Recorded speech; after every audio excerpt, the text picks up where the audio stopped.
The scream cut through the snow. A young deer burst from the pines, legs flailing, breath clouding in the cold. Behind it, a lynx closed in, silent, fluid, its eyes locked on the kill. The fawn stumbled. Snow swallowed its legs. The lynx leapt. Then a flash of gray. A wolf crashed through the drifts, slamming the predator aside. Teeth flashed. A snarl ripped the air. The lynx vanished into the trees, leaving silence in its wake. The fawn trembled, sides heaving, eyes wide with terror. The wolf turned toward it, slow, deliberate, breath rising in pale clouds. One move, one bite, and it would be over. But she didn't bite. She stepped closer, nose brushing the fawn's neck, testing for wounds. From the ridge came the cries of her pups, sharp, impatient whimpers. She looked back once, then at the deer, then made her choice. With a low grunt, she called to her young. The fawn hesitated, then followed her into the trees. By nightfall, snow veiled the forest in silence. The wolf led the fawn to her den, a hollow beneath twisted roots, warm with the scent of milk and fur. Inside, her pups stirred, tiny and blind. They sniffed the air, confused by the strange new scent. The fawn froze at the entrance, trembling, unsure whether to flee or kneel. The wolf glanced back, eyes calm, commanding.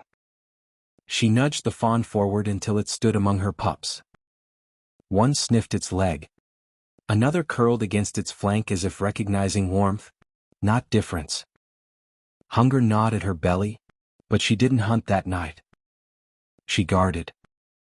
Outside, the wind howled. Rival packs called in the distance, the sound of survival pressing close. Yet inside the den, the world was still. A predator had brought her prey home. And in that fragile, impossible moment, the wild held its breath, waiting to see which nature she would choose. The days that followed blurred into a rhythm of hunger, snow and breath. The wolf hunted less, staying close to the den, guarding both her pups and the fawn that now slept curled among them. At first, the fawn barely moved, too weak to stand.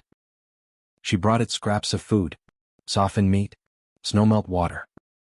It refused at first, trembling, until one of her pups nudged it gently, whining. After that, it learned to eat, to walk, to live. Spring came. The forest thawed, and life returned in color. The fawn grew quickly, its legs long, its spots fading. It followed the pack wherever they went, cautious but determined, learning to move as they did, silent and swift. The pups grew too, roughhousing with the deer as if it were one of them. They shared warmth beneath the moon, shared stillness when danger whispered. And every night, before the hunt, the wolf mother glanced back at her den, the deer waiting, always there, her unspoken promise kept. But not everyone accepted this strange family. One evening, the pack was feeding near the river when the scent hit her. Wolves, unfamiliar and close. She lifted her head, a low growl rolling from her throat. 3 shapes appeared from the trees, lean, scarred and hungry. Outsiders. They circled, eyes fixed not on her pups, but on the fawn standing behind her. The smallest snarled, lips curling. The wolf mother stepped forward, hackles raised. The air split with a warning growl. The lead male lunged first. She met him mid-leap, jaws clashing, snow exploding around them. Teeth flashed. A cry. Blood spattered the white earth. She twisted free, slammed into his side, driving him into the drift. The others hesitated. She stood over the fallen wolf, chest heaving, her muzzle red, her eyes blazing. One step closer, and she would not hold back. The silence broke when the intruders turned and fled into the dark. Their howls faded behind the ridge. The fawn crept forward, trembling. She brushed her nose against its neck, a mother's reassurance, a promise renewed. the forest learned to make room for its anomaly. Birds grew used to the sight. A young buck grazing near wolves without fear, running with them through rain and moonlight. The pack had raised him. But in time, he began to protect them too. By autumn, the forest had given them names, whispered between branches, carried on the wind. The pack that hunted with a deer. The deer that followed the wolves.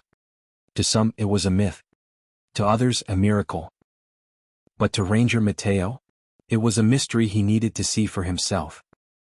He'd been tracking wolves near the foothills for months, noting strange signs. Hoof prints alongside paw marks, trees rubbed smooth where antlers brushed bark. Locals spoke of glowing eyes in the dark, of a buck that howled when the wolves called. One misty morning, Mateo followed the trail deeper than before. The forest was quiet except for the sound of his boots in wet leaves. Then he heard it, the soft cry of pups. He crouched behind a fallen log, peering through the brush. There they were. A small pack resting in the hollow. The wolf mother, her grown pups, and beside them, lying calm in the grass, a full-grown deer. Its coat shimmered gold in the weak light, its antlers crowned with moss. One pup tugged at its ear, another nuzzled its flank. The wolves saw him first. Heads lifted, eyes bright, bodies tense. Mateo froze, heart pounding. He expected them to bolt. But before they could move, the deer rose, muscles coiling, antlers lowered. It stepped in front of the wolves, between them and the stranger. It wasn't running. It was guarding them. Mateo lowered his camera slowly, disbelief softening into awe.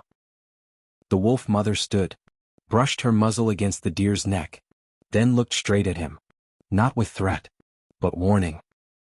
A command passed between them, silent and sure. The pack turned, slipping into the trees. The deer followed last, pausing once at the edge of the clearing. For a breath, looked back, calm, alive, and unafraid.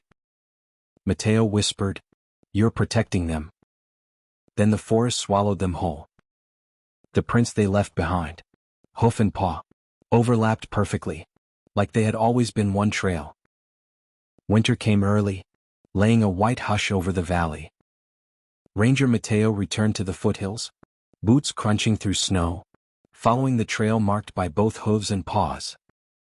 The forest was silent. No howls. No tracks. Only the whisper of falling snow. He reached the hollow where he'd first seen them, now half collapsed, glazed in frost. Kneeling, he brushed the snow aside. Faint but clear, 2 prints remained. Hoof and paw. They hadn't vanished, only gone deeper into the wild. Mateo smiled, breath misting in the cold. He lifted his camera, capturing the image before the wind erased it. Later, the photo would circle the world. The wolf's deer, they called it. Proof that nature could break its own rules. But Mateo knew better. He'd seen the truth in their eyes, not survival but trust. A howl rose in the distance, answered by the soft thud of hooves. 2 voices joined. He stood there, listening, until the sound faded into the pines. Even here, where instinct ruled, compassion had taken root. And for those who still listened, the forest whispered their story, of a wolf who raised her prey, and a deer who became her protector.